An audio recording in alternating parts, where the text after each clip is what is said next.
If you'd like to read along, visit shahnamequest.substack.com for transcripts, illustrations, and bonus content. King Jamshid is the fourth king in the Shahnameh. He is Tahmures's son, Hushang's grandson, the fallen Prince Siamak's great-grandson, and King Qmars's great-great-grandson. Jamshid represents the culmination of this original dynasty of kings, and his reign is characterized as the pinnacle of progress and prosperity for the world. It's in the story of Jamshid that Ferdowsi really texturizes this idea of Far, God's grace, because Jamshid, at the start of his story, exhibits the most powerful glory of God. And it empowers him to propel the world into new innovations and heights. Blessed by his Far, Jamshid has the power to command all creatures on earth, including Ahriman's army of Deves, which King Tahmures had bound and turned into palace servants. Jamshid was also blessed with an ambitious and creative mind, which allowed him to further build on things like ironworks and refine skills in weaponry and making helmets and strengthening all of the crafts and materials of the world. He also refined the art of making textiles and fabrics, teaching people how to spin fine threads of silk and linen and cotton, and mining precious metals like gold and silver and jewels like rubies. Jamshid introduced perfumes like sandalwood and rosewater. Jamshid even refined the art of making wine and made ingenious advancements in medicine. Jamshid also created a new social order by dividing the people among their professions and guilds according to their talents. For those who were spiritual leaders and wanted to practice their faith, Jamshid made a home for them in the mountains to practice their teachings and be closer to God. For those with physical strength and stature and mental acuity for battle, Jamshid made them warriors. For those with intuitive understanding of soil and nature, Jamshid made them farmers. And lastly, those with talents for craftsmanship, Jamshid made them the artisans of the world, whose professions were to make the bricks for strong structures or create beautiful tiles that would adorn the hot baths and palace halls. These are all just some of the reasons of why Jamshid's court represents the pinnacle of refined beauty, progress, and prosperity.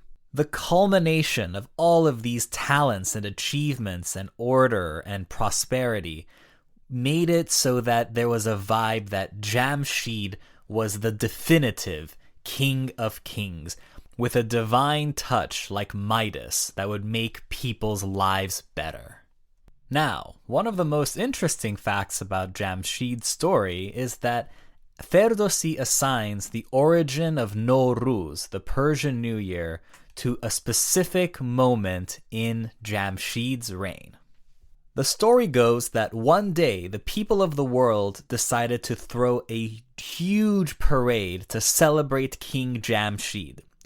And when the palace doors opened and King Jamshid was being carried on the throne by Ahriman's Deves, that the people erupted in such jubilation that God, to reward Jamshid for leading these people to such prosperity, decided to bless Jamshid on this day by lifting his throne up to the heavens so that everybody could behold this glorious king.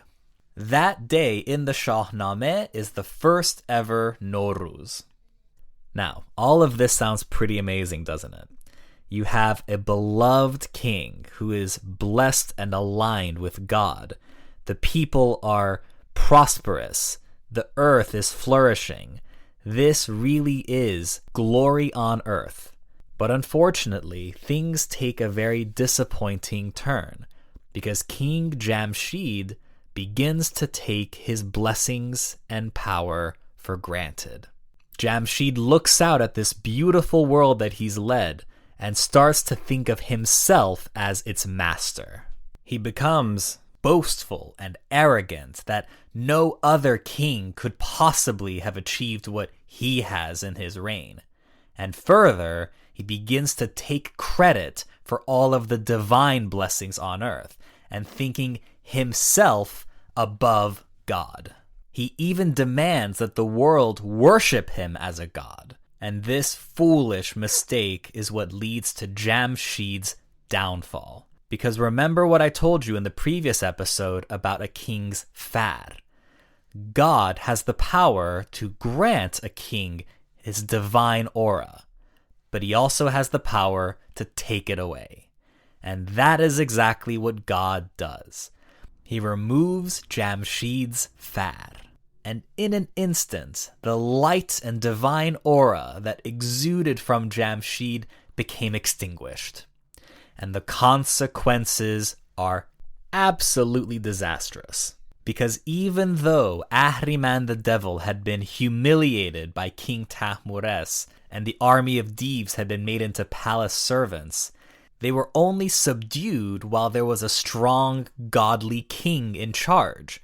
But now, Jamshid's foolishness opened the new floodgates for Ahriman to regather strength.